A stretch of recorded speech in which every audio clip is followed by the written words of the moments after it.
na proclamação do Evangelho, ao falarmos a respeito do Senhor, nós temos que nos atentar ao que é central. Nós temos que nos atentar àquilo que é principal da mensagem do Evangelho. Nós devemos focar o nosso estudo, nós devemos realmente nos empenhar, nós devemos nos debruçar em cima das Escrituras, sempre pensando naquilo que é central, quando falamos a respeito da proclamação do Evangelho. Então, eu estou lidando com essa pergunta em meu coração: quem é você ao pregar a Bíblia, ao ministrar a palavra de Deus? Porque missões, e esse é o tema da nossa pregação, considerando que nós estamos no mês de missões. Então, o tema da nossa mensagem é Missões, uma obra a respeito da Trindade. Missões, ela é uma obra a respeito da Trindade. E aqui eu estou querendo dizer que quem está no centro dessa obra missionária é o próprio Deus, enquanto Trindade. Não sou eu, como cristão, no sentido de proclamar a mensagem. Não é o perdido que precisa ouvir o do Evangelho, ele também não é o centro. Mas missões, o centro de missões é o próprio Deus, revelando a Cristo por meio do poder do Espírito Santo, para que o nome de Deus seja glorificado. Missões é uma obra a respeito da Trindade. E aí, para nós estudarmos, eu quero só fazer alguns comentários gerais a respeito do texto, e aí nós vamos ver posteriormente os detalhes, tá? Algumas observações, então. É importante a gente notar que esse texto, ele aborda todos os personagens que compõem a obra missionária. Pequeno trecho de 5 versículos, mas ele fala de Paulo como aquele que vai anunciar o Evangelho. Ele fala daqueles irmãos lá de Corinto que ainda não tinham contato com o Evangelho quando Paulo vai pregar. Então ele está falando também do perdido. E aí ele vai falar que a sua obra é dar testemunho de Deus. E esse testemunho de Deus é falar a respeito de Cristo e o significado da sua crucificação. E ele fala que ele faz isso com base no poder do Espírito Santo. Então, nós temos aqui nesses 5 versículos um resumo muito bem feito do que é a obra missionária. Nós temos aqui todos os personagens inseridos aqui nesses 5 versículos, né? E aí Paulo faz menção de quando ele foi ao encontro daquelas pessoas para lhes anunciar o testemunho de Deus. Isso também é uma característica. Lembre-se que nós estamos falando de Paulo. Paulo ele estava justamente em suas viagens missionárias, ele estava justamente praticando a ordem do Senhor, de ir fazer discípulos de todas as nações, de ser testemunha do Senhor em Samaria, Judéia e até os confins da terra. Então nós temos aqui Paulo falando para esses irmãos: quando eu fui ter convosco, para anunciar o testemunho de Deus. Então isso também é uma característica do que seria ou do que é a obra missionária. Aqui nesse trecho também nós podemos perceber essa ação de Paulo em ir e testemunhar a respeito de Deus. E aí ele vai falar: olha, o testemunho a respeito de Deus não é com base na minha sabedoria, não é com base na minha eloquência. Nós vamos ver o que ele está querendo dizer com isso. Mas o testemunho a respeito de Deus é pura e simplesmente anunciar a Cristo e este crucificado.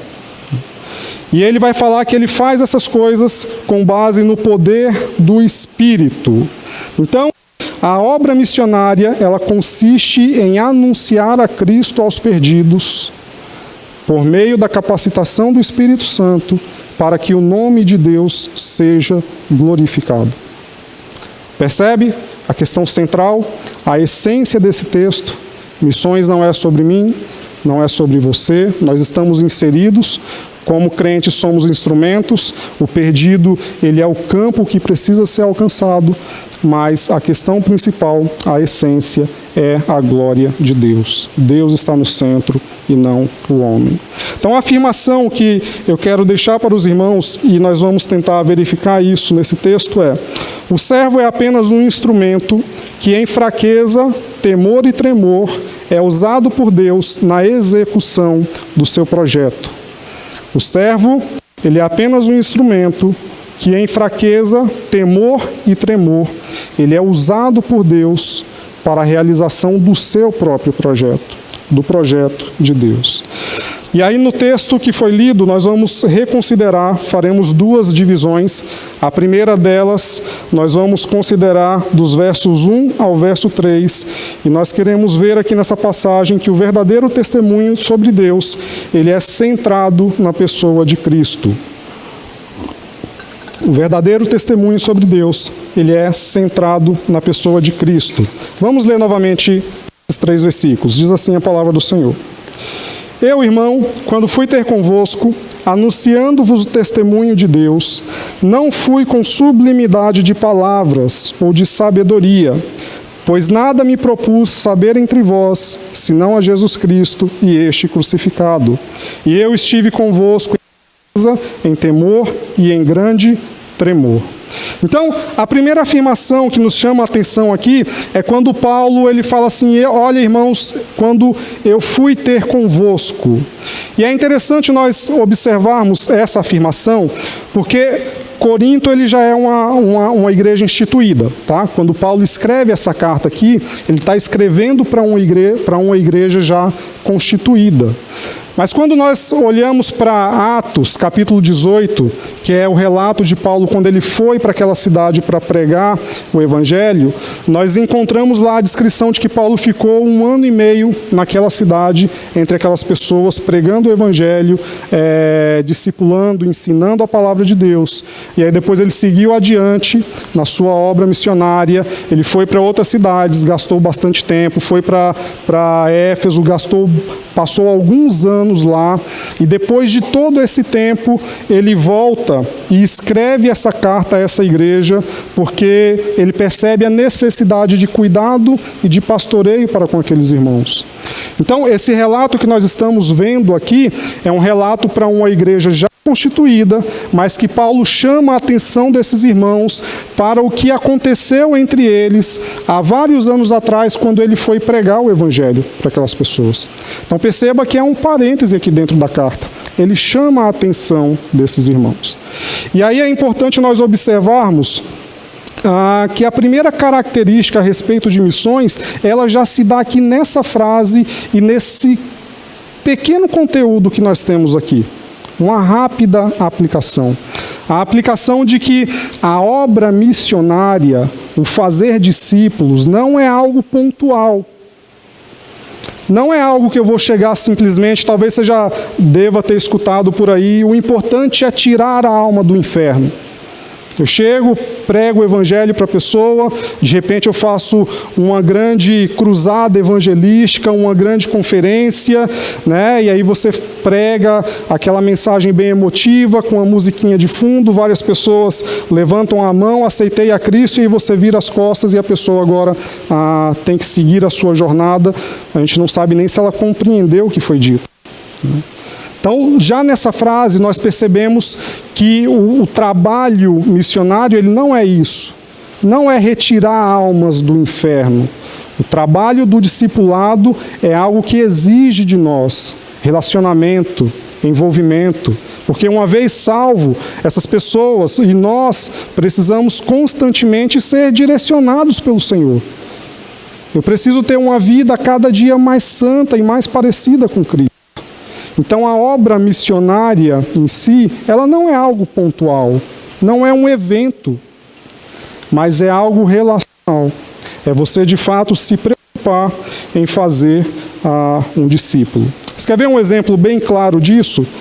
Eu estava conversando justamente com a equipe do Ministério Infantil a respeito da EBF. Aquele evento com crianças que nós fazemos no meio do ano, onde a gente junta aqui 100 crianças. E isso é bom. É uma oportunidade de pregar o Evangelho, não é verdade? Estamos fazendo, mas quando a gente compara com os projetos que nós temos sábado a sábado, eu já tive a oportunidade, junto com o irmão Eduardo Viveiros, de ir na casa de uma dessas crianças. Quando que isso aconteceu na EBF? E aqui eu não estou tirando o valor, entende a importância. mas só mostrando que esse trabalho contínuo de envolvimento, de comprometimento, de engajamento com a pessoa, isso realmente está mais relacionado com missões do que um simples evento pontual. E aqui eu não estou falando que não deva ser feito, tá? Nós teremos a nossa IBF.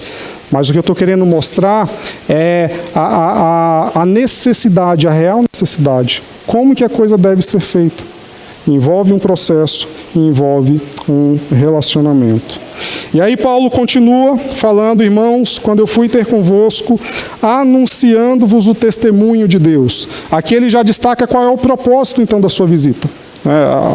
O propósito dele ter estado naquela cidade e dele ter estado com aquelas pessoas. Não era algo por acaso, não era algo sem propósito, mas era algo direcionado.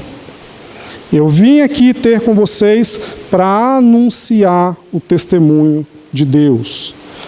O motivo de eu estar aqui é algo proposital, eu não caí aqui de paraquedas. Existe um motivo pelo qual eu estou aqui.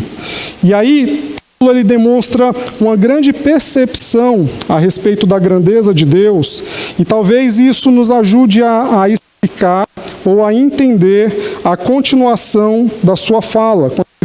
Quando ele afirma que ele não procurou estar com aquelas pessoas fazendo uso de uma ostentação de linguagem ou de sabedoria. É logo na sequência. Eu não estive com vocês por meio de uma ostentação de linguagem ou por meio da soberania.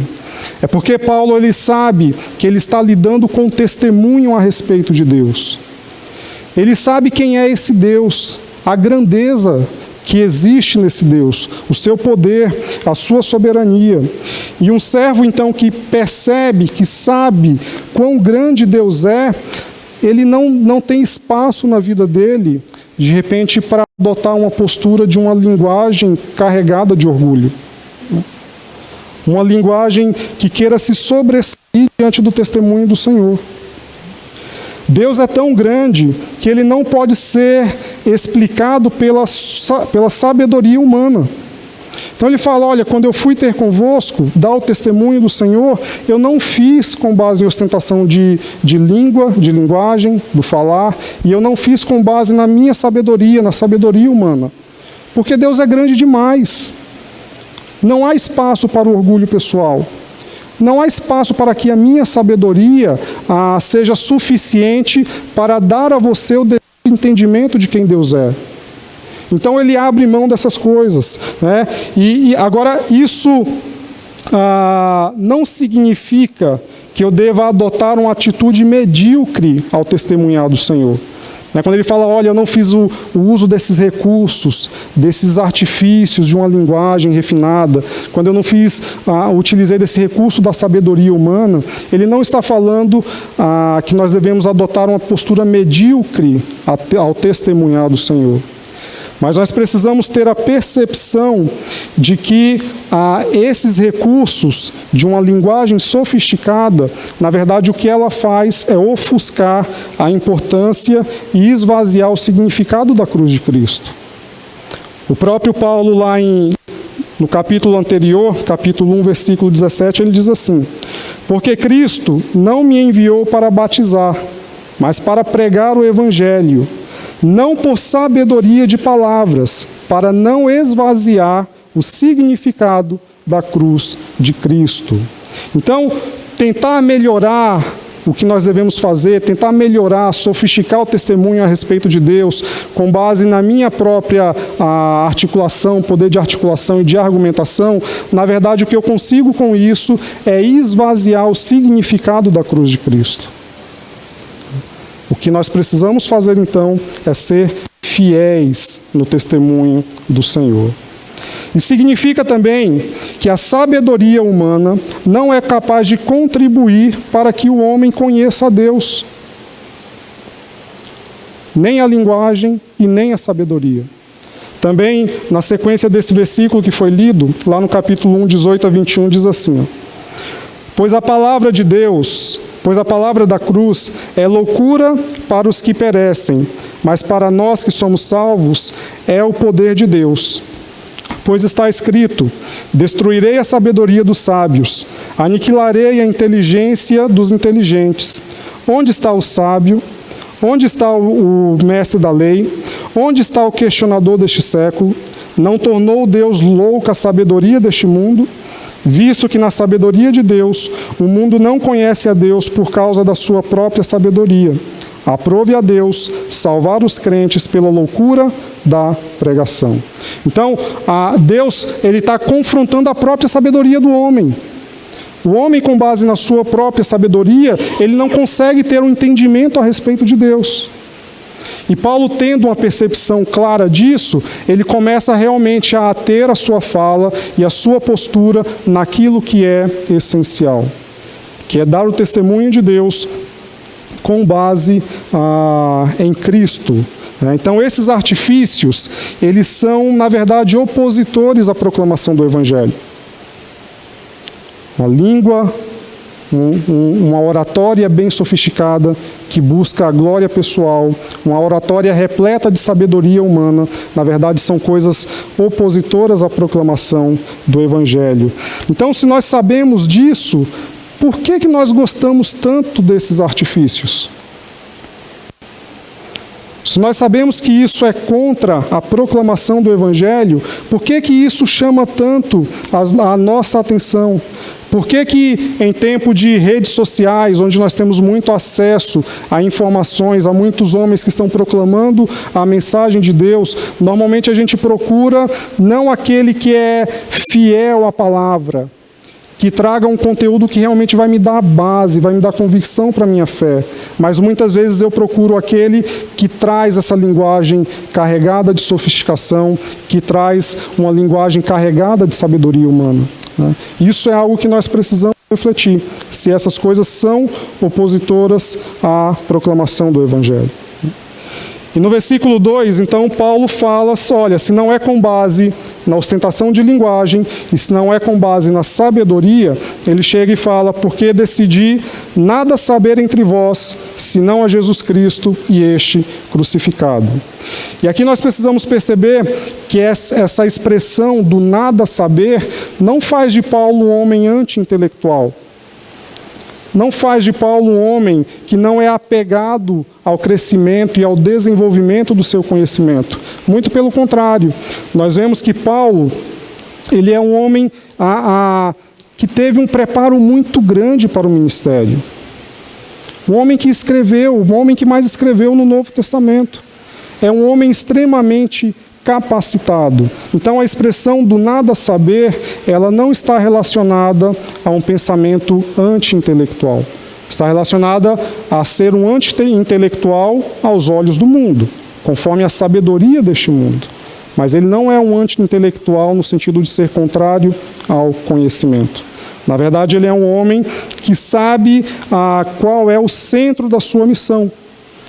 Lá em Atos 9:15, as palavras do Senhor para Ananias, quando Saulo foi convertido, o próprio Senhor fala: este é para mim um instrumento escolhido, para levar o meu nome perante os gentios e reis, bem como perante os filhos de Israel. E aí o próprio Paulo, em Gálatas 6,14, ele diz: mas longe esteja de mim gloriar-me, senão na cruz de nosso Senhor Jesus Cristo, pela qual o mundo está crucificado para mim, e eu crucificado para o mundo. E aí Paulo chega então na questão de fato central a respeito do testemunho do Senhor, quando ele fala: nada decidi saber entre vós, senão a Cristo e este crucificado. Então a perguntinha básica que nós precisamos fazer e nós precisamos responder é: por que basta apenas saber a respeito do Cristo crucificado para dar testemunho de Deus? Paulo começa a negar todas essas coisas, toda a sabedoria humana, toda a ostentação do falar, da linguagem, e ele fala: olha, nada decidi saber entre vós, senão a Cristo e este crucificado. Então nós devemos perguntar: mas por que, Paulo? Porque nada mais é necessário para dar testemunho de Deus, senão o próprio Cristo e este crucificado. E aí tem dois textos, duas passagens que eu acho que nos ajudam a esclarecer essa pergunta. A primeira delas é Hebreus 1, de 1 a 3, quando diz assim: havendo Deus outrora falado muitas vezes e de muitas maneiras aos pais pelos profetas, nesses últimos dias falou pelo Filho, a quem constituiu o herdeiro de todas as coisas, pelo qual fez o universo. Ele que é o resplendor da glória e a expressão exata do seu ser, sustentando todas as coisas pela palavra do seu poder, depois de ter feito a purificação dos pecados, assentou-se à direita da majestade nas alturas. Então, por que, Paulo, basta falar do Cristo e desse Cristo crucificado? Em Hebreus, capítulo 1, versículo 3, o autor vai falar: porque Cristo, ele é o resplendor da glória e ele é a expressão exata do seu ser. E aqui o seu ser é o próprio Deus. Então, por que é testemunhar a respeito de Cristo? Porque Jesus Cristo, ele é a expressão exata do ser de Deus. E tem um outro texto, nas palavras do próprio Cristo, onde passa mais luz sobre esse ensinamento, quando diz assim, João 14, do 8 ao 10, replicou-lhe Filipe: Senhor, mostra-nos o Pai, e isso nos basta. Disse-lhe Jesus: Filipe, há tanto tempo estou convosco, e não me tens conhecido? Quem vê a mim, vê o Pai. Como dizes tu, mostra-nos o Pai? Não credes que estou no Pai e que o Pai está em mim? As palavras que eu vos digo, não as digo por mim mesmo, mas o Pai que permanece em mim faz as suas obras. Então, quando Filipe chega para o Senhor Jesus Cristo e fala: Senhor, mostra-nos o Pai, o questionamento de Jesus Cristo, e já trazendo a sua resposta: Filipe, você está há tanto tempo comigo, você ainda não percebeu?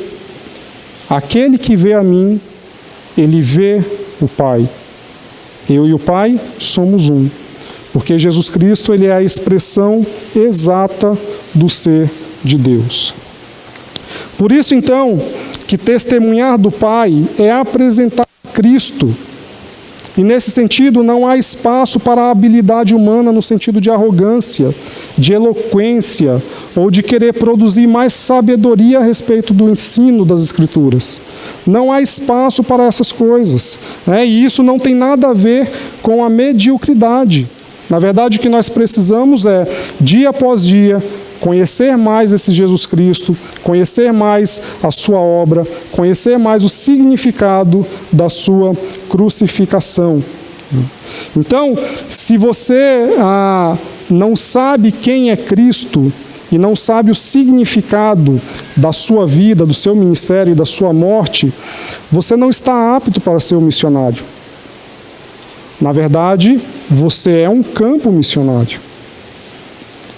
Talvez na condição de novo convertido, você não consiga elaborar uma resposta tão sofisticada. Talvez você esteja iniciando a sua fé cristã.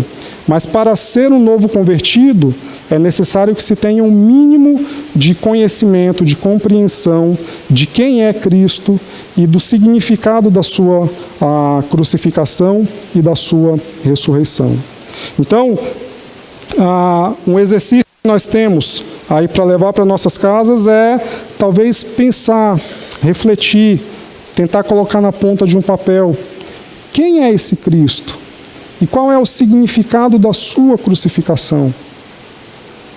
Porque é essa resposta que eu tenho para oferecer ao mundo perdido, quando eu vou dar testemunho a respeito de Deus. Tem que ser com base nisso. É apresentar o Cristo e apresentar a Cristo, esse Cristo então crucificado. E aí no versículo 3, Paulo fala que foi em fraqueza, temor e grande tremor que eu estive entre vós. E Paulo é aquele personagem das Escrituras que muitas vezes a gente gosta de olhar para ele como se fosse uma espécie de super-homem. Não, Paulo fez essas coisas porque era um homem sem pecado, era um homem realmente extremamente corajoso. Nós começamos a colocar o homem no centro e nós deixamos de observar que, na verdade, é o Espírito de Deus agindo por meio dele. É o próprio Deus agindo por meio dele. Lá em Atos 18, que é o referido texto que ele cita, Atos 18, 9 e 10 diz assim: E de noite o Senhor disse em visão a Paulo: Não temas, Mas fala e não te cales, porque estou contigo e ninguém te atacará para fazer mal algum, pois tenho muita gente nesta cidade. Então, esse super-homem que muitas vezes nós colocamos como algo assim, poxa, eu não sou apto para realizar a obra do Senhor, e de fato nós não somos, né, mas o próprio Espírito nos capacita. Às vezes a gente faz isso porque nós olhamos para outros homens e fala assim, poxa, não dá. Mas nós nos esquecemos que quando nós fazemos isso, é como se eu estivesse colocando um outro homem como sendo referencial, sendo que nunca foi. Paulo, ele não é esse super-homem. Ele também precisou ser encorajado pelo Espírito do Senhor. Paulo, fale e não te cales. Eu estou contigo. Eu tenho pessoas para ser resgatadas nessa cidade. Então você não tem o direito de simplesmente fechar a sua boca. Então, na verdade, Paulo trabalha a ideia de fraqueza e desde 1 Coríntios 1,17, Paulo trabalha a ideia de que a fraqueza e o temor, ele fazem parte da sua vida e do seu ministério. Ele faz questão de não se colocar numa condição de proeminência. Lembre-se que em Coríntios, aqui no capítulo 1, existe aquela divisão na igreja, existe aquela briga, né? Eu sou de Paulo, eu sou de Apolo, e Paulo, no meio dessa rixa, ele não tenta chamar para si uma responsabilidade ou um peso, né? Mas ele fala que a questão central não é ele nem Apolo, mas é o próprio Cristo. Ele não se coloca numa condição de destaque, mas ele aponta para o que é central, para o que é essencial, que é o próprio Deus, que é o próprio Cristo. Então, uma pergunta que nós temos que responder é: como tem andado a nossa compreensão a respeito de Cristo? Se eu quero realmente estar envolvido nessa obra missionária, se eu quero realmente estar envolvido com os projetos que temos feito como igreja, nós temos que estar preparados para responder às pessoas que virão até nós a respeito deste Cristo. Então, qual é a minha compreensão a respeito da pessoa de Cristo e a respeito da sua obra? E aí o segundo ponto fica entre os versículos 4 e 5, onde nós veremos que a verdadeira pregação é autenticada pelo Espírito e direciona a fé para Deus. A verdadeira pregação é autenticada pelo Espírito e direciona a fé para Deus. Diz assim o texto: a minha palavra e a minha pregação não consistiram em palavras persuasivas de sabedoria humana, mas em demonstração do Espírito e de poder, para que a vossa fé não se apoiasse na sabedoria dos homens, mas no poder de Deus. Então Paulo começa a trabalhar novamente algo que ele já tinha dito no versículo 1, né, quando ele fala: a minha palavra e a minha pregação não consistiram em linguagem persuasiva e de sabedoria. Então nós percebemos, quando olhamos para os grandes movimentos que ocorreram na história, que sempre que você quer realmente mover uma grande massa ou uma grande multidão, os recursos que são utilizados é uma publicidade, um marketing muito bem feito e repleta de discursos eloquentes, né? E aí Paulo, mais uma vez, ele destaca que na proclamação do Evangelho não é assim que as coisas devem acontecer. Não é com base no meu poder de argumentação, não é com base na minha própria capacitação. Por mais que constantemente a gente seja tentado a fazer isso. Nós gostamos de entrar, muitas vezes, em debates e dar uma boa resposta, né? Deixar a pessoa sem palavras, mostrar o meu poder de argumentação, mostrar a minha sabedoria. Mas na proclamação do Evangelho, isso não é eficaz. Não é assim que as coisas funcionam. Na proclamação do Evangelho, eu tenho que realmente, como nós cantamos aqui, é a ideia do que diminua eu e que o Senhor resplandeça, que o Senhor seja anunciado, que o Senhor seja proclamado. Então, se não é com base na linguagem persuasiva e sabedoria, ele nos mostra nesse versículo 4 que isso ocorre em demonstração do poder, a demonstração do Espírito e de poder. E aqui nós temos o primeiro termo, a questão da demonstração. Essa demonstração é algo que nos chama a atenção quando nós olhamos para a vida e ministério dos apóstolos, né? Porque, de fato, eles receberam o poder do Senhor para realizar diversos sinais. Então, muitas das coisas que eles falavam, que eles anunciavam, eles demonstravam, muitas vezes por meio de curas, né? Nós temos os apóstolos lá em Atos curando um homem coxo, um homem paralítico, e por causa disso eles foram confrontados pelos líderes religiosos da época. Mas como algo foi demonstrado, aqueles líderes religiosos eles não tinham como refutar o fato, porque aconteceu, é real. Em rebeldia eles negavam aquilo, mas eles não podiam simplesmente afirmar que não aconteceu. Então Paulo fala, olha, quando eu fui ter convosco, o testemunho que eu dei a respeito de Deus, ele foi confirmado por meio da demonstração e por meio do Espírito de poder. E a ideia de poder, quando nós olhamos para o Novo Testamento, ele normalmente está associado ao Espírito Santo, ao poder do Espírito Santo. O texto mais conhecido, talvez, quando pensamos em missões, ou um dos mais conhecidos, o de Atos 1:8, vai dizer que recebereis poder ao descer sobre vós o Espírito Santo. Então, que poder é esse que nós temos para testemunhar? Qual é esse poder que nós recebemos? O poder que nós recebemos é justamente para apresentar a Cristo e apresentar a este Cristo crucificado. O verdadeiro poder do Espírito Santo, ele está no fato de convencer o perdido, de convencer o homem que não quer saber de Deus. Esse é o verdadeiro poder do Espírito.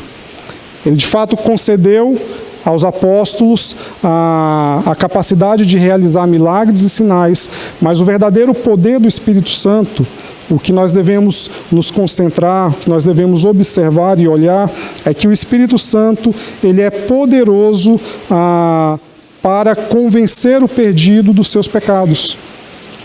Ele é poderoso para realmente mudar a mente, para transformar o coração. E é com base neste poder que Paulo, então, ele dá testemunho de Deus no meio daquelas pessoas lá em Corinto, falando a respeito deste Cristo crucificado. Então, perceba que Paulo fala assim, olha, no tocante a mim, foi com fraqueza, foi com temor e foi com tremor. Mas eu estive entre vós com base no poder do Espírito. Então são duas frases que elas não são conflitantes entre si, mas é justamente por Paulo reconhecer a sua fraqueza, por saber que ele é fraco, que ele então é capacitado pelo Espírito Santo para proclamar com base no poder que lhe foi conferido por meio da ação do próprio Espírito. As duas frases, elas não são aqui conflitantes, não existe uma concorrência entre elas. E aí muitas vezes nós podemos fazer confusão também, quando pensamos a respeito do poder do Espírito, é que talvez, se eu fizer um planejamento, talvez se eu preparar muito, é como se eu estivesse negando o poder do Espírito, né? Isso também é um pensamento muito comum. Mas, na verdade, não é disso que Paulo está falando aqui também. O poder do Espírito, ele não vai me dar a liberdade para que eu não me prepare, para que eu não me capacite para realizar a obra missionária. Não é isso. Paulo era um homem que procurava, passou por um longo período de preparo pessoal, quando ele foi convertido ao Senhor, e ele era um homem extremamente estrategista ao proclamar a mensagem do Evangelho. O simples fato dele estar em Corinto aqui nos mostra isso. Corinto era um grande sinal, um grande centro da época para aquela sociedade, e era uma cidade que ela possuía 2 portos. Então, a grande transição de pessoas que existia naquela cidade era um dos meios que Paulo usava para que o evangelho realmente fosse difundido naquela região. Então, eu vou proclamar o evangelho aonde? Eu vou para os grandes centros. Você percebe isso como sendo algo, muitas vezes, estratégico no ministério de Paulo. Então, ele pensa para fazer missões. Ele pensa a melhor forma para ele agir, como ele vai atuar, né? Mas a grande questão que nós devemos nos ater é que Paulo ele não se prende a isso. Aqui está a grande diferença. Ele não pensa que é a sua estratégia que vai realmente fazer com que o evangelho seja espalhado, mas e principalmente não é com base na sua competência que as pessoas serão convertidas ao Senhor. Mas ele usa de estratégias e proclama o evangelho com base no poder de Cristo. E aí no versículo 5, nós vemos aqui até mesmo o propósito de que todas as coisas acontecem dessa forma. Por que Paulo não fala com base na sua sabedoria? Por que ele coloca o testemunho de Deus completamente centrado na pessoa de Cristo? Por que isso é feito com base no poder conferido pelo Espírito Santo? E aí no versículo 5 nos explica o porquê. Ele vai dizer que é para que a nossa fé ela não se apoie na sabedoria humana, e sim no poder de Deus. Uma pregação eloquente e persuasiva, talvez ela coloque o orador como referencial para os seus ouvintes. Talvez ele seja o objeto de culto e de adoração para as pessoas, né? Mas Paulo ele vai contra isso. Então, a mensagem ela deve ser proclamada com base no poder do Espírito, para que essa fé ela não seja pautada no homem. Porque se for com base nessa eloquência, se for com base nesse poder de persuasão, basta surgir um pregador mais eloquente, com mais poder de persuasão, para que essas pessoas então sigam este homem. Na verdade, esse rebanho se torna como aquele que é levado por todo o vento de doutrina. Na verdade, se torna uma pessoa que ela passa a ser redirecionada conforme o modismo da época.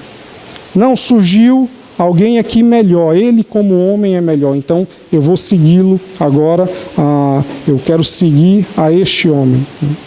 Mas a fé pautada em Deus é aquela que persevera, pois esses são preservados pelo próprio Deus. Então Paulo chega e fala assim, eu não quero que a fé de vocês esteja pautada em homens, por isso eu falei com base no poder do Espírito Santo, não com base na minha própria sabedoria, para que a fé de vocês não esteja pautada em homens, mas que ela esteja pautada no próprio Deus.